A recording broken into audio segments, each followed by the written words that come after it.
Imagine a moment that changes everything. One single shot that takes the life of the person you love most, leaving a pain that can never heal. I did that. I killed my best friend in the war, and that shot still echoes in my mind years later. What would you do if you had to live with the guilt of taking the life of someone you promised to protect? That mistake, that tragic fate, haunts every day of my life, and by sharing this story, I hope to find a way to face the pain, to finally find peace. The shot that changed everything, the tragic decision that haunts a life. This isn't just another war story. It's about friendship, regret, and the internal battle that never ends. Today I'm going to tell you how one single moment changed everything. And maybe, by hearing this story, you'll understand that no matter how painful it is, there is a way to carry the guilt and still find some kind of redemption. Join me on this journey of pain, reflection, and ultimately, the search for healing. Don't subscribe for me, subscribe for my friend who never came home. His story is one that deserves to live on. Honor his memory, let the world hear his name. He never even screamed, just dropped. The crack of my rifle still echoes in my ears, even after all these years. One shot, 1 second, that's all it took.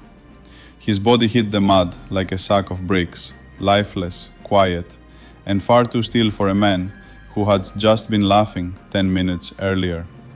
I remember the way his helmet rolled off, the way his arm twisted unnaturally beneath him. My knees buckled, I couldn't breathe, my rifle slipped from my hands, and then I saw his face. It was him, my best friend, the man I swore I'd protect, the man I would have died for, now dead because of me. The chaos around us didn't stop. Gunfire still screamed through the trees. Men shouted, crawled, fired blindly into the fog. But for me, time froze. In that moment, the war wasn't out there anymore. It was inside me. I had pulled the trigger. I had taken his life. My name is Joseph Klein.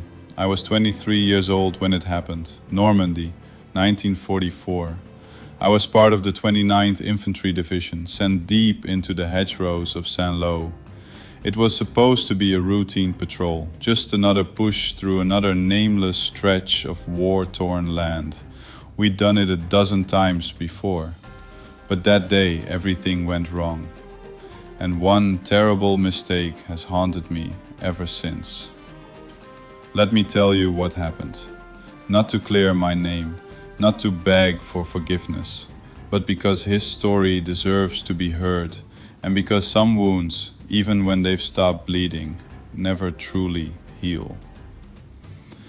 We met in Alabama, hot, dusty, nothing but pine trees, mosquitoes, and the endless bark of drill sergeants. His name was Robert Bobby Hayes, Southern kid, laughed too loud, cursed like a sailor, and always carried a picture of his little sister folded in his pocket over his heart. On the first day of training, he sat on my bunk and said, "You look like you could use a friend." I told him to piss off. He laughed and handed me half his sandwich. We've been brothers ever since. There was something about Bobby, not the strongest, not the fastest, but he had this way of making hell feel a little less hot. Whether we were crawling through mud under barbed wire or getting yelled at for marching out of step, he made it bearable. You could be 1 second from breaking, and he'd crack a dumb joke that would make you forget how miserable you were. The guys loved him. I loved him like a brother. We trained together for 7 months, ate the same food, wore the same boots, bled the same blood. We learned how to kill, how to follow orders, how to read maps, clean rifles blindfolded, and stitch wounds on dummies that bled sawdust. But more than anything, we learned how to survive and how to trust the man beside you.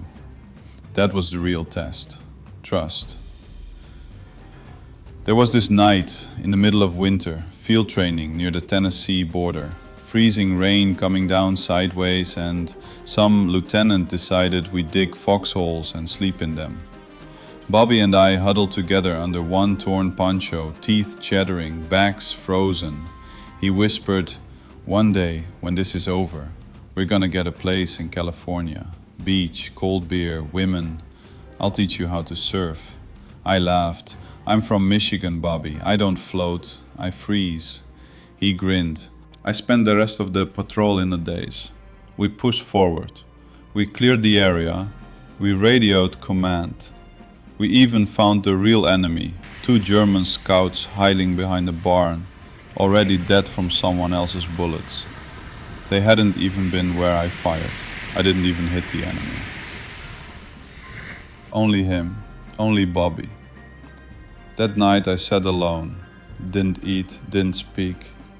I just stared at my hands, at the dirt under my nails, the blood in my sleeves. I tried to remember if I'd hesitated, if there had been any chance not to shoot, but there wasn't. Or maybe there was and I ignored it. A lieutenant came to me later, told me, "These things happen. Friendly fire is part of war." I wanted to punch him in the throat. These things happen? He didn't know Bobby. He didn't know what I'd lost, what I'd done. There was no report I could write, no apology I could make. Nothing would bring him back. The worst part? I saw his body again the next day, wrapped in a tarp, feet sticking out, tag tied to his boot. I knelt beside it, pressed my forehead to his leg, and whispered what I couldn't say while he was alive. "I'm sorry. I'm so goddamn sorry."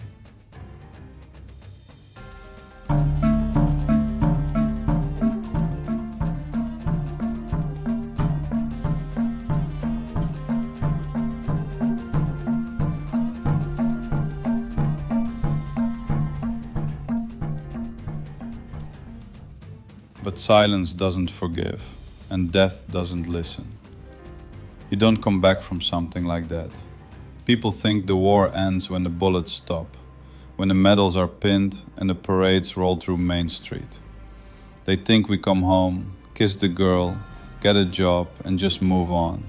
But the war, my war, followed me, not in photographs or old uniforms.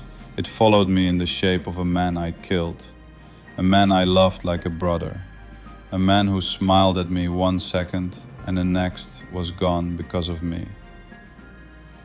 Bobby never left that field in Normandy, but neither did I. The army never pressed charges, no court-martial, no reprimand. They logged it as a combat casualty during contact with the enemy. That was it. 1 sentence in a report no one would read. I was told I acted appropriately, under stress, in a hostile situation. Standard fog of war protocol. "You did what anyone would have done, Klein," they said. But they didn't shoot their best friend in the chest. They didn't watch the light go out of his eyes. After that day I walked like a ghost. My body stayed in the fight. We still had missions, patrols, ambushes to set. But my mind, it was stuck in that split second, that horrible trigger pull that rewrote my life. Every hedge we moved through, every barn we cleared, I saw Bobby's face. At night, I stopped sleeping. When I close my eyes, I dream of the moment, the shot, the gasp, the sound of him hitting the dirt, over and over. Sometimes in slow motion, sometimes in reverse. Sometimes it was me lying there, looking up at him. I started hoping for a bullet, not because I wanted to die, but because I didn't think I deserved to keep living. I was the enemy now, the one no one saw. After Saint-Lô, our unit pushed deeper into France. Town after town. Fields turned red, houses burned, Germans ran, surrendered or fought to the last man. And through it all, I was there, shooting, surviving, carrying on, but hollow inside. Some nights I stared down the barrel of my own rifle, not out of drama, not out of fear, just numbness, the kind that scares you more than pain ever could. But then something strange happened. One afternoon, weeks later, I got a letter from Bobby's sister, Anna, the one in the photo he always carried. She'd gotten the army's notification, the generic "we regret to inform you" message. But she didn't write to curse me or blame me. Her words were simple. Bobby always said you were like his shadow. Wherever you went, you'd be there. I don't know what happened, and maybe I never will, but I just wanted to say thank you for being with him, for being his brother in this awful place. I read that letter 100 times, cried into the pages, not because it made things better, but because someone knew. Someone reached through the darkness and didn't push me away. That letter saved me from myself. Not all at once, not like in the movies. The guilt stayed, still does, but I started writing back to her, long letters, honest ones. Told her stories about him she'd never heard, how he used to sing during marches, how he once tried to fix a jeep with chewing gum and wire, how he always picked up wounded dogs even when we were starving. By remembering Bobby, I found pieces of myself again. The war didn't end for me when we reached Germany, or when the Germans surrendered, or when I stepped off the transport ship back home. It took years, decades, before I could even say his name without choking up. I avoided reunions. I didn't hang my medals. I couldn't bear to look at old photos. But the real enemy was never out there. It was inside me. The guilt, the silence, the weight of what I'd done. And the only way I could fight it was by speaking, by remembering, by telling his story, so that his face wouldn't fade, so that his death wouldn't be just a footnote in a forgotten file. You see, when you kill the enemy, you live with it. I've been asked 1,000 times why I still talk about it, why I bring up something. But this isn't one of those stories. This is the story of a mistake, a tragic, irreversible mistake, and of a man who mattered, who should have come home, who had plans, dreams, a sister waiting for him, and a life just beginning. This is about Bobby Hayes. And the reason I tell this story is because if I don't, no one will.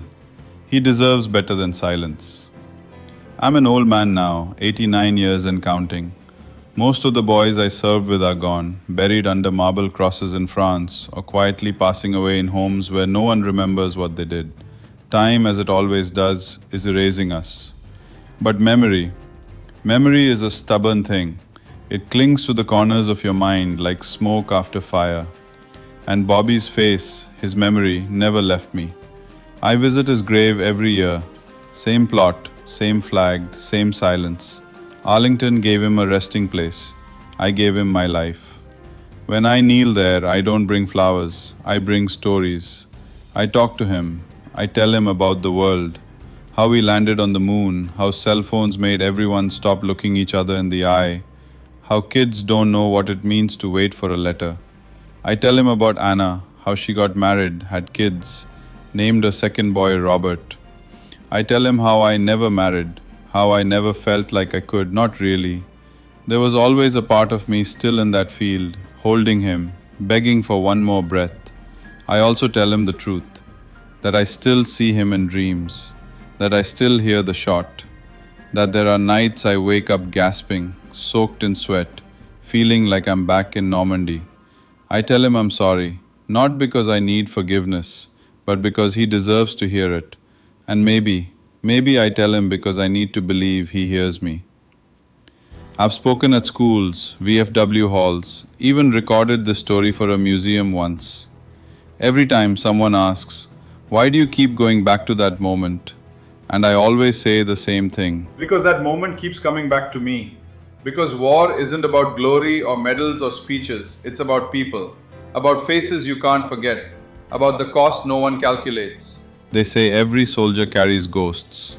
Mine has a name, Bobby. When the cameras shut off, when the kids leave the auditorium, when the lights go out in my little apartment, I sit alone and feel the weight of that day all over again, not as punishment, not anymore, but as memory, as duty. Because Bobby can't speak for himself, but I can. By going to tell his story to keep him alive, not in the ground, not in a headline, but in hearts. Maybe in yours, maybe in the heart of someone who's never heard a real war story, one with blood and regret, one without heroes, just men trying to do the right thing and sometimes failing. That's what war is. That's what life is. I don't want your pity. I don't want applause. All I ask is that you remember his name. Say it out loud, maybe. Robert Hayes. He was kind. Then I'll fish your sorry ass out. Every time. That's who he was. The guy who'd pull you out, no matter what. When the orders came for Europe, we got lucky. They kept us in the same unit. 116th Regiment, 29th Infantry Division. We boarded the Liberty ship together, scared out of our minds, but trying not to show it. The Atlantic was a monster. Weeks of rolling waves, cold winds, and the smell of oil and vomit. Bobby played cards with the other guys below deck and won every game, always gave the money back, said luck shouldn't be hoarded in times of war. We hit Omaha Beach on June 6th, 1944. That morning was pure hell. Gunfire raining from cliffs, men dying in the surf, screams drowned by the roar of explosions. But Bobby and I made it through, somehow. He dragged one guy who'd taken a round in the thigh back to cover.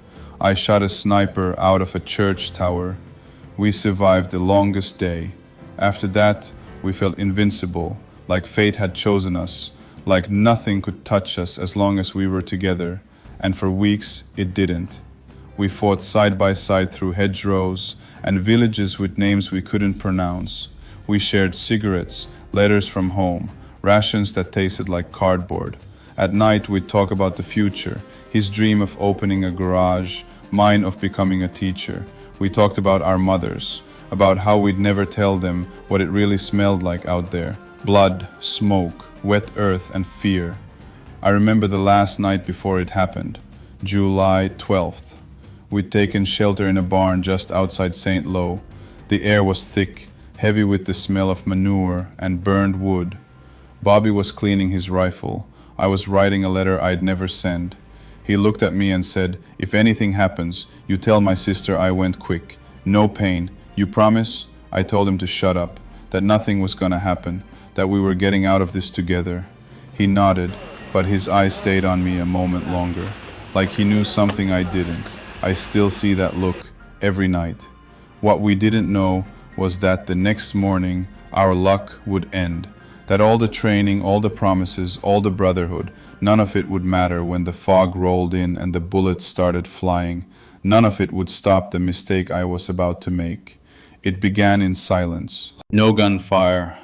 No shouting, just the eerie, unnatural stillness that always came before something awful. We were moving through the bocage, those damn hedgerows that carved the Normandy countryside into 1,000 green tombs. Thick, tangled walls of brush and dirt that you couldn't see over, couldn't shoot through. You never knew if the next step would be safe or your last. It was July 13th, 1944, morning, damp, fog curling low across the ground, swallowing everything beyond a few yards. Our orders were clear. Patrol the perimeter near St. Lo, look for German movement, report back. Routine, they said, simple. But nothing was simple in Normandy, not in that maze of death. We moved single file, rifles up, breathing slow, careful not to snap a twig or rustle a leaf. Bobby was 3 steps ahead of me, leading the squad. I remember watching the back of his helmet bob slightly with each step. He'd scratched a little H into the side of it, said it was for Hayes, but really it looked like a halo. He was humming something under his breath, barely audible. Sounded like an old folk song. I wanted to tell him to shut up, to stay focused, but I didn't. I never will again. Then, movement. It was fast, sharp, a flicker of motion in the mist to our right. Every nerve in my body screamed. I dropped to a knee, heart pounding, and saw the silhouette, crouched, holding something, a rifle, a grenade, a shadow. My finger tightened around the trigger. Someone whispered, "Contact." The world exploded. Gunfire tore through the silence, echoing off the hedgerows like thunder in a canyon. Men scattered, yelling, returning fire into nothing but smoke and trees. I heard the familiar thwack of bullets hitting wood, the zing of one snapping past my ear. And then I saw him. The silhouette moved again, fast, toward us. I didn't think. I aimed, I fired, one shot, and the world stopped. He fell forward, hands out, like a man diving into water. I watched him tumble into the mud, limbs limp, helmet rolling. And then, through the haze, I saw his face. Bobby. It was Bobby. I ran to him, screaming his name, not caring about bullets or enemies or orders. I dropped to my knees and turned him over. His eyes were wide, shocked, not from fear, but from confusion, like he couldn't believe it either, like he was asking me why. He opened his mouth, tried to say something. Nothing came out. Blood poured from the center of his chest, soaking into his uniform, dark and thick and final. My hands shook. I pressed them over the wound, useless. I begged, I pleaded, "Hold on, Bobby. Stay with me, please God, please." But I knew the second he stopped blinking. If I could trade places, I would. I would take that bullet 1,000 times over. But I can't. So instead, I carry his story, and I leave it with you. Please, don't let it die with me. You know, sometimes we hear stories like this and we think, wow, that's tragic, and we move on. But I hope this one makes you pause, just for a moment, and really feel what it means to carry the weight of a single decision for a whole lifetime. Because this wasn't just about war. This was about friendship, about love, about loss, about a man who lived with a heartbreak most of us couldn't imagine. And yet, he chose to remember instead of run. He chose to tell Bobby's story, not to erase the pain, but to honor the life behind it. That's why it matters, because these aren't just names on a wall or faded photos in black and white. These were people, and unless we keep telling their stories, they'll disappear, like Bobby almost did. So if something in this story touched you, if it made you feel something real, I want to ask you one thing. Don't let it end here. Say his name in the comments. Share this with someone who needs to hear it. Tell us if you've ever carried a weight that no one else could see. And most of all, remember, because the only thing worse than death is being forgotten. Thanks for watching.